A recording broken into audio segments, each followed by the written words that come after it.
Hi dear student, मैं हूं Anoop sir और आज आपका कक्षा 10 के एक महत्वपूर्ण चैप्टर पाठ 9 त्रिकोणमिति के कुछ अनुप्रयोग पर आज हम लोग करेंगे कुछ चर्चा। इस चैप्टर के अंकित क्वेश्चन को छोड़ के पहले हम इसके बारे में कुछ पढ़ लेते हैं। जैसे अगर इस चैप्टर को आपको सॉल्व करने हैं तो कुछ चीजें आपको पता होनी चाहिए। जैसे अगर हमारा दे दिया है कि कोई प्रेक्षक है, क्या है, कोई प्रेक्षक है जो ऊपर से नीचे किसी चीज को क्या कर रहा है, देख रहा है। वो कोई भी वस्तु हो सकता है। तो मान के चलिए हमारा प्रेक्षक जो है, जो अर्थात देखने वाला, वो कहां बैठा हुआ है, इस पोल के ऊपर, और यहां से क्या कर रहा है, ये नीचे किसी वस्तु को क्या कर रहा है, देख रहा है। तो इसके द्वारा जो बना कोण होगा, ऐसे कोण को हम बोलते हैं अवनमन कोण। क्या बोलते हैं? तो मान के चलिए कितना डिग्री बनाया होगा, थीटा एंगल।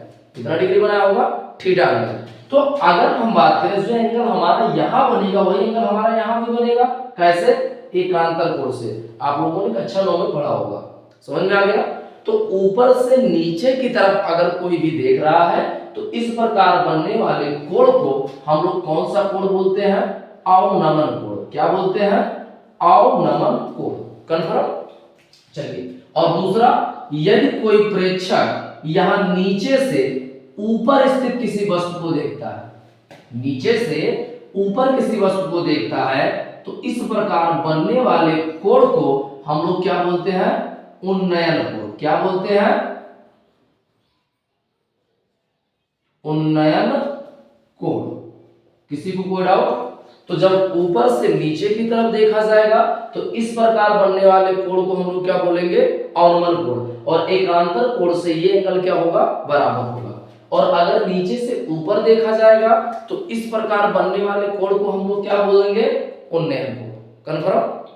चलिए, और इसमें कुछ बातें और सीखते हैं। जैसे आपको ये पता होना चाहिए कि जैसे मान के चलिए हमारा ये कोई मीनार है, इस मीनार के अगर हमें ऊपरी पॉइंट को देखना है तो कोई भी प्रेक्षक जो होगा इस मीनार के जितना करीब होगा, इस मीनार के जितना, जैसे मान के चलो एक यहाँ है और एक यहाँ है और दोनों ही उसी चीज को देख रहे हैं, ठीक।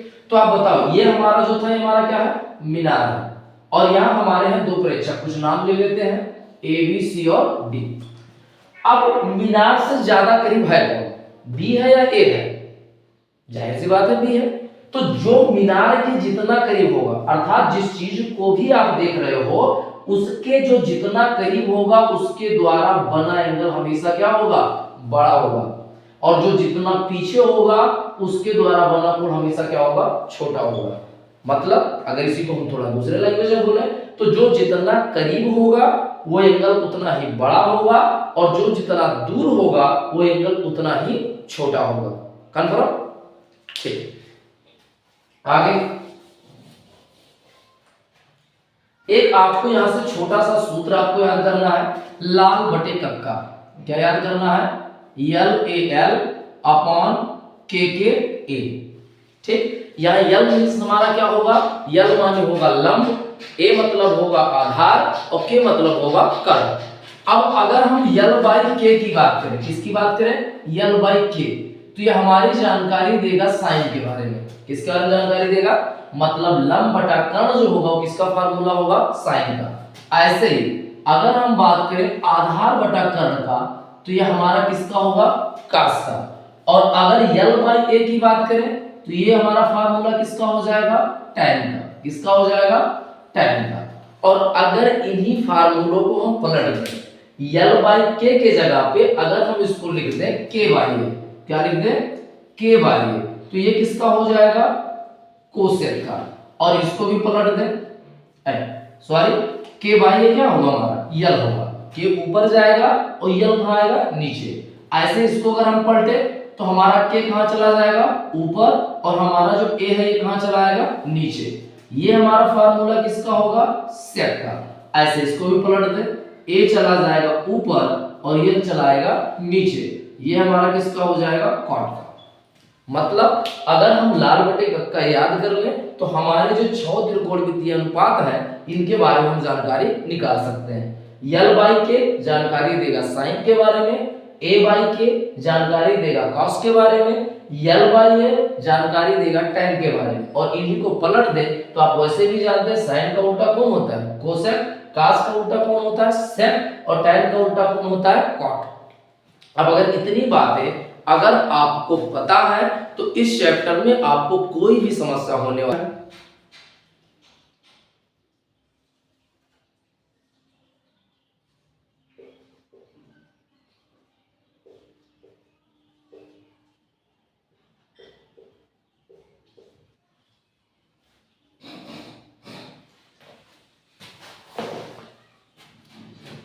इस एक्सरसाइज का पहला सवाल हमारा क्या दिया हुआ है, सर्कस का एक कलाकार है जो 20 मीटर लंबी डोर पर क्या कर रहा है चढ़ रहा है। यहां पे आपको फुल स्टॉप और कामा का विशेष रूप से ध्यान देना है। ठीक, कह सर्कस का कोई कलाकार है जो 20 मीटर लंबी डोर पर चढ़ रहा है जो अच्छी तरह से तनी हुई भूमि पर सीधे लगे खंभे के शिखर से बना हुआ है। ये हम मान लेते हैं हमारा क्या होगा खंभा होगा, ए बी हमारा क्या है खंभा। तो हम लिखेंगे कि माना ए बी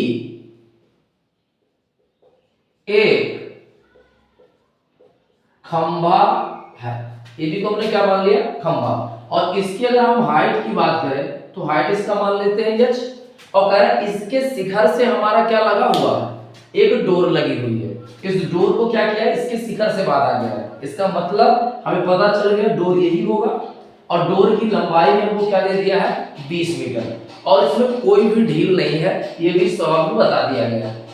और भूमि स्तर के साथ कितने अंश से कोण बना रहा है 30 अंश का। भूमि स्तर के साथ ये कितने डिग्री के एंगल पर झुका है 30। तो हमसे पूछ रहा खंभे की ऊंचाई। इस प्रकार के जितने भी सवाल हैं खाली आपको एक बात याद रखना है, जो वैल्यू आपको दिया गया है और जो वैल्यू आपको निकालना है, आपको खाली इतना पता करना ये दोनों हमारे किस त्रिकोणमितीय अनुपात में आते हैं। जिस भी त्रिकोणमितीय अनुपात में आते हैं उसी को लगा दीजिए, तुरंत आपका आंसर। ठीक, जैसे अब अगर हम बात करें त्रिभुज एबीसी में, त्रिभुज एबीसी में, अब एबीसी में आप देखो हमें पता क्या है, ये हमारा क्या है कर्ण। 90 डिग्री के सामने वाली जो लाइन होगी हमेशा क्या होगा कर्ण होगा। ये हमारा है हाइट और ये हमारा है आधार। कंफर्म। ऐसे कंडीशन में कर्ण हमको पता है, निकालना हमको क्या है लंब। अब यहां देखते हैं कर्ण और लंब किस वाले फार्मूले में आ रहा है, लंब कर्ण किसमें आ रहा है साइन में। इसका मतलब और सेम और किसमें आ रहा है कोसेक में। तो साइन और कोसेक में से जो भी आपको अच्छा लगता हो वही लेके आप चल चलो, आपका आंसर तुरंत आ जाएगा।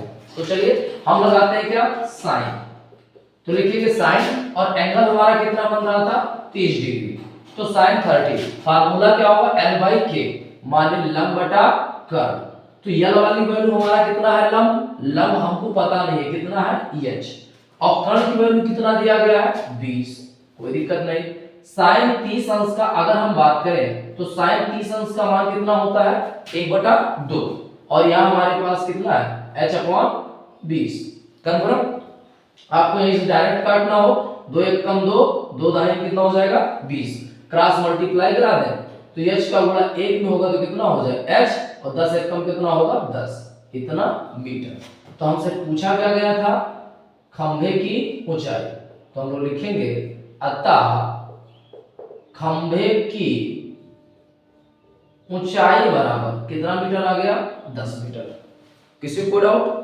बस इसमें हमें खाली दो ही बातों को ध्यान रखना है, कोई भी जो आपको क्वेश्चन दिया गया है उसको आप आराम से पहले पढ़ें और उस हिसाब से फिगर बनाएं। क्योंकि इस बार तो हमको फिगर दे दिया था तो कोई दिक्कत नहीं, और हमको पता जो हो वो और जो पता करना हो यही हमें ढूंढना है किस वाले त्रिकोणमितीय अनुपात में आता है।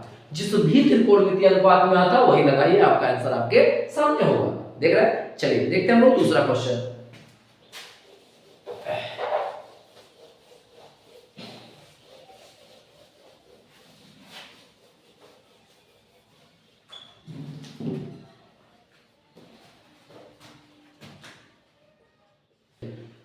दूसरा क्वेश्चन हमारा क्या है, दूसरा क्वेश्चन हमसे बोल रहा है, क्वेश्चन में आराम से पढ़ना है।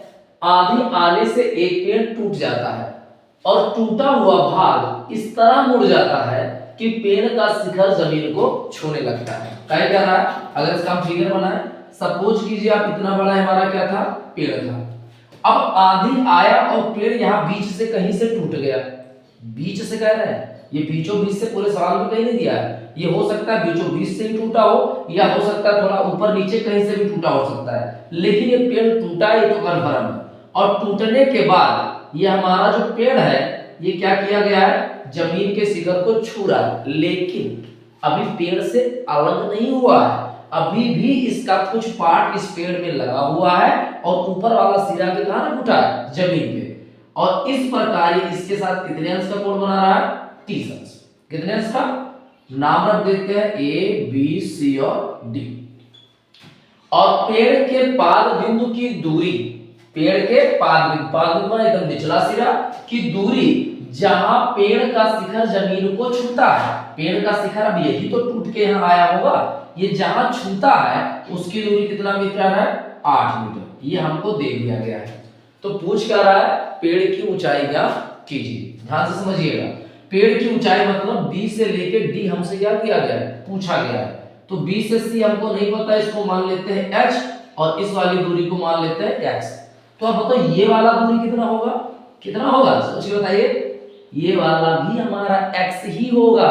क्यों होगा, क्योंकि यही चीज तो टूट के यहाँ गया है, कि अलग से कुछ आया नहीं, यही चीज हमारा टूट के कहाँ गया, यहाँ पे। इसका मतलब जो लेंथ इसकी होगी वही लेंथ हमारी इसकी भी होगी। कन्फर्म। चलिए, मतलब अगर हम x और h का जुगाड़ कहीं से कर पा जाए, मतलब x और h निकाल के दोनों को जोड़ दें, तो पेड़ की हमारी टोटल हाइट नहीं आ जाएगी, आ जाएगी। तो चलिए हम मान लेते हैं कि माना BD एक क्या है, पेड़ है। BD हमारा क्या है, एक पेड़ है। चलिए अब इसमें अगर हम बात करें त्रिभुज ABC में, त्रिभुज ABC में, त्रिभुज ABC में हमको पता क्या है, आधार। और पता करना क्या है, हमें लंब भी पता करना है, कर्ण भी पता करना है। तो ऐसे कंडीशन में एक बार में आप कोई एक ही पता कीजिएगा, दोनों पता करने के चक्कर में हमारा कोई नहीं आएगा। तो हम पहले लंब को टारगेट कर रहे हैं। लंब हमारा पता करना है, आधार हमको पता है, और लंब और आधार हमारा किसमें आता है, tan में। किसमें आता है, tan में। तो हम लोग लेके चलेंगे tan, और एंगल इसके द्वारा बना कितना था, 30 अंश। तो tan थीटा का फार्मूला लंब बटे आधार। लंब हमारा कितना है, h, आधार हमारा कितना है, 8। और अगर हम बात करें tan 30 अंश, तो tan 30 अंश का मान कितना होता है, 1/√3 इज इक्वल टू h/8। फिर छगड़ा करा लिया जाए, तो √3 का गुणा h में होगा, तो √3h, और 8 एक कम कितना हो जाएगा, 8। तो इस हिसाब से h इक्वल टू कितना हो जाएगा, 8/√3। बना लेते हैं समीकरण नंबर 1। पुनः उसी त्रिभुज पे चलते हैं, पुनः त्रिभुज ABC में। अब की बार हमारे टारगेट में कौन है, कर्ण। अब कर्ण और आधार, कर्ण और आधार हमारा किस में आएगा, cos में। तो अब की बार हम क्या लेके चलेंगे, cos। तो यहां से हो जाएगा cos 30 अंश बराबर, फार्मूला क्या होगा, आधार बटे कर्ण। आधार हमारा कितना है, 8। तो आधार हो गया 8, और बटा कर्ण हमारे पास कितना है, x। कंफर्म।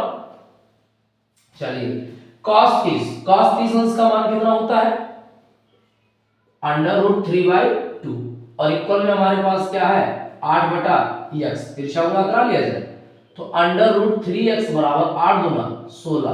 तो x इज इक्वल टू हो जाएगा 16, √3 का गुणा हो रहा है, इधर आएगा। वाह, समीकरण नंबर 2। हमसे पूछा क्या गया है, पेड़ की ऊंचाई। अब पेड़ की ऊंचाई हम लोग पहले से जानते हैं, h और x को जोड़ दें तभी तो हमारे पेड़ की टोटल हाइट आएगी। तो हमारा हो जाएगा x + h, या x वाली वैल्यू हमारे पास कितना है, 16/√3, और h वाली वैल्यू है 8/√3। या आधार समान है तो ऊपर वाला जुड़ जाएगा, 16 और 8 मिलके कितने हो जाएंगे, 24, और 24 बटा कितना, √3।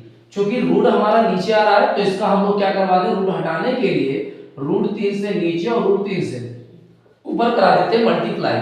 तो 24 में √3 का गुणा हुआ कितना हो जाएगा, 24√3, और √3 में √3 का 3, और काटा जाए 3 और क्या हो जाएगा, 24। मतलब कुल मिला जुला के 8√3 मीटर।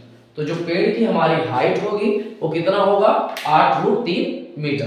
या हो सकता है रूट 3 की वैल्यू भी अगर आपको रखने का विचार है तो रूट 3 की वैल्यू होती है 1.732, वो भी आप रख सकते हैं। फिलहाल इसी पे आप छोड़ देंगे, आपका आंसर क्या होगा, सही होगा।